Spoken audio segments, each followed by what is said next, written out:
In crypto, almost everyone wants to make money, but almost no one thinks about how to do it systematically. Everyone rushes into trading, clicks buttons, looks at candlesticks, and then wonders why they're in the red again. But crypto isn't just about guessing the moment. It's also about tools that generate income while you live your life. Today, we'll look at 3 ways to earn passive income in crypto, as well as how to allocate funds correctly and how much you can earn overall. Passive income sounds like a dream. Buy a coin, press a button, and watch the interest roll in.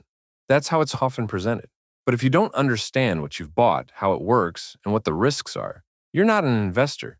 You're just playing the crypto lottery. Passivity does not exempt you from responsibility. Staking, mining, stable tokens, all of these work, but they require a basic understanding so that you don't overestimate your income, underestimate the risks, and end up in a situation where you wonder, why didn't I get anything? That's why this video isn't just a list of tools. It's an explanation of how they work and what's behind them. Let's start with the first method, mining. When I talk about mining, it doesn't mean that you need to rush out and buy an ant miner, figure out firmware, and set up a farm in your basement. Today, everything can be done more easily.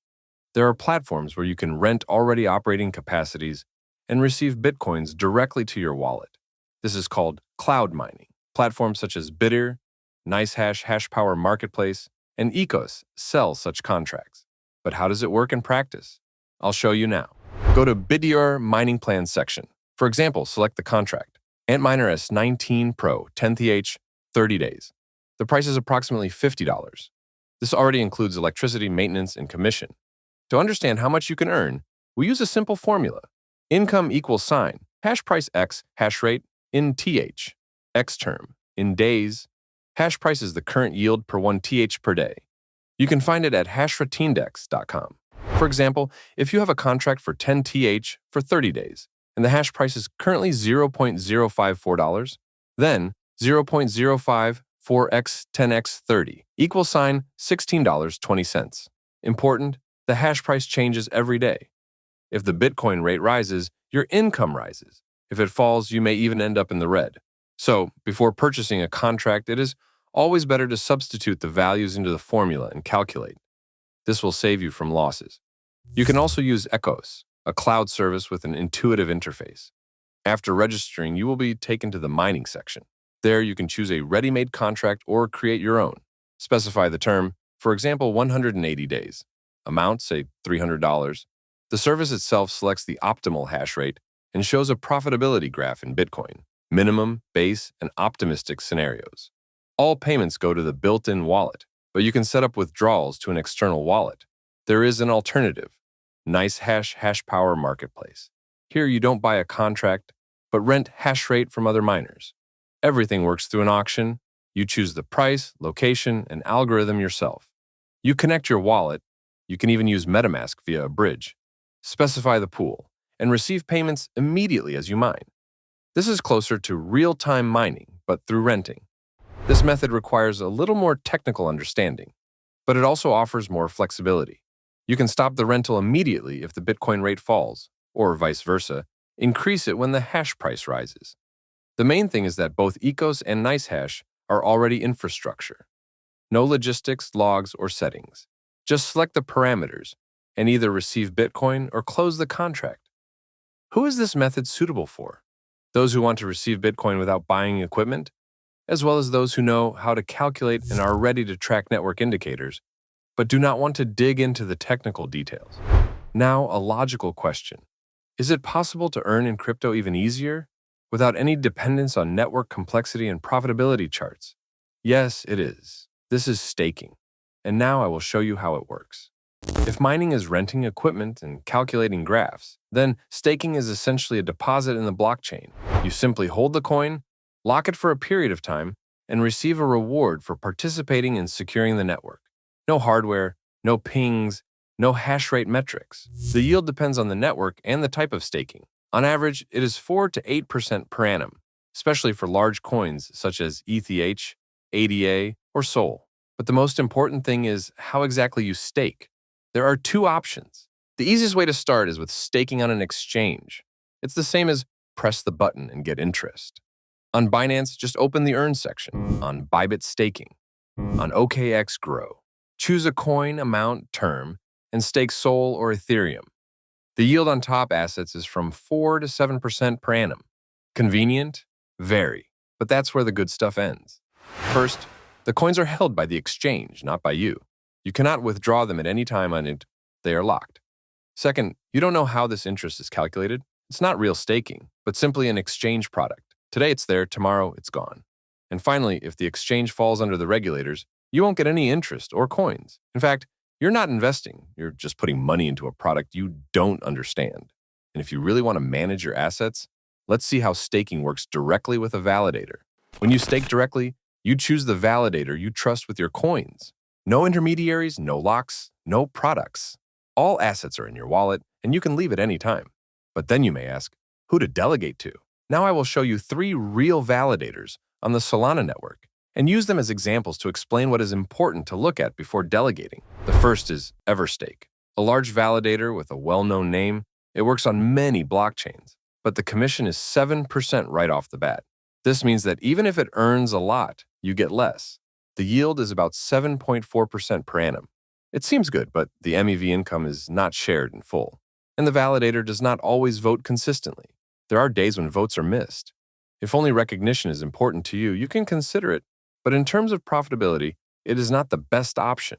The second one is Piranha. The commission is 0, which sounds good, but if you look closer, it votes inconsistently, with score below 0.8, and MEV income is only partially shared, only 8%. In fact, it just collects stakes without participating in the network's work. Such a validator can provide numbers, but it is of little use. The third validator is Robobo. It has no commission, with an average income of 7.15%, and at peaks up to 12.5%. What's important is that 100% of MEV income goes to delegators, and voting is almost perfect, 99.93%.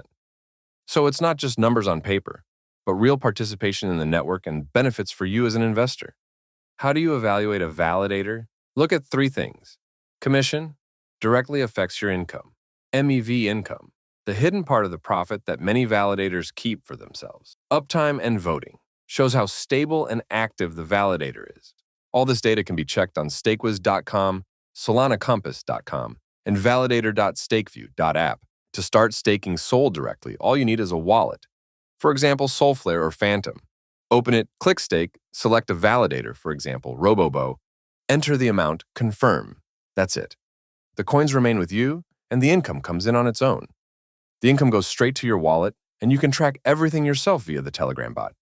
At Solana Staking IO bot, it shows the yield, validator status, and notifies you if something is wrong. The next method is stablecoins. Yes, even USDT and USDC can generate income. The main thing is how and where you use them. The easiest way is to start with centralized platforms. For example, open Binance, earn tab, enter USDT, and immediately see the available options. Fixed deposit, flexible staking, liquidity pool. Flexible staking currently offers approximately 4-6% per annum. Not much, but with the possibility of withdrawal at any time. If you choose a 90-day fixed deposit, the income may be higher, but the money will be locked. Another example is Bybit. On Bybit, stablecoins can be sent to flexible staking or earn pool. The yield here is higher than on Binance, but it is important to remember that you are giving your funds to a centralized platform rather than keeping them in your wallet. If something happens to the platform tomorrow, your money may be frozen, so put only the part of your portfolio that you are willing to entrust to a centralized platform here. If you want to control everything yourself, go to DeFi. For example, open Aave. Connect your wallet, select USDC, supply. Here you are essentially lending stablecoins, and you are paid interest up to 5-6% per annum. Everything is decentralized, and you can withdraw your funds at any time. But you need to be careful here too. Smart contracts, UI glitches, and a lack of liquidity. This is no longer an exchange with a cancel button. If you want more income, you can go for more aggressive protocols, such as Spark or Jupyter. But remember, the higher the income, the greater the risk, especially if the payment is not in USDC, but in the project's token, which may drop by 70% in a month.